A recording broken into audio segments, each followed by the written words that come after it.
এতিয়া আহি গ'ল আপোনালোকে চেৰগাঁৱত গৈ থাকিব ক'ত চেৰগাঁৱত গৈ থাকিবৰ কাৰণে অপশ্যন আছে বহুত বেছি তাতে হোটেল কিবা কিবি নাই কিন্তু তাত হোম ষ্টে আছে চেৰগাঁও এনেকুৱা এখন জেগা তাত থকাৰ কোনো ধৰণৰ টেনচন নাই আপোনালোকে হোম ষ্টে অনলাইন বুক কৰক বা বুক নকৰক চেৰগাঁও গৈ আৰামত হোম ষ্টে পাবই পাব কিন্তু সেফ এণ্ড সিকিউৰ আপোনালোকে হোম ষ্টে আগতে বুক কৰি গ'লে ভাল বা ফোনত কথা পাতি গ'লে ভাল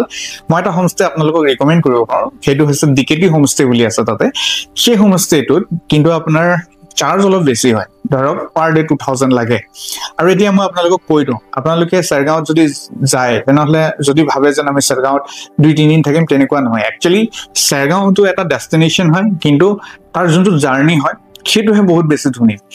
চেৰগাঁৱত গৈ আপোনালোকে এদিনত চেৰগাঁওখন এক্সপ্ল'ৰ কৰিব পাৰিব এদিন কি আধা বেলাত কমপ্লিট কৰিব পাৰিব ৰাতিপুৱা শুই উঠক সোনকালে শুই উঠি আপোনালোকে খোজকাঢ়ি যোনটো চস্কৰং ৱাটাৰফল আছে তালৈ যাব পাৰে আৰু সেইটো মেন মেড ৱাটাৰফল হয় মেন মেড মানে সেইটো নেচাৰেল নহয় মানুহে আৰ্টিফিচিয়েল ৱাটাৰফল হয় তালৈ আপোনালোকে যাব পাৰে গৈ ধৰক ৰাতিপুৱা ভাগত এইটো প্ৰায় 8টা বজাৰ আগত এইটো চাই কমপ্লিট কৰিব পাৰে যদি আপোনালোকে ধৰক 15 আগষ্টৰ পিছত ছেপ্টেম্বৰ এণ্ডলৈকে যায় তেনেহ'লে এপল ফাৰ্মত আপোনালোকে যাব পাৰে এপল ফাৰ্মত গৈ পেলাই আপোনালোকে এপল বাগানখন চাব পাৰে এপল বাগানৰ লগে লগে তাতে ধৰক এলমণ্ড দেখিব আপোনালোকে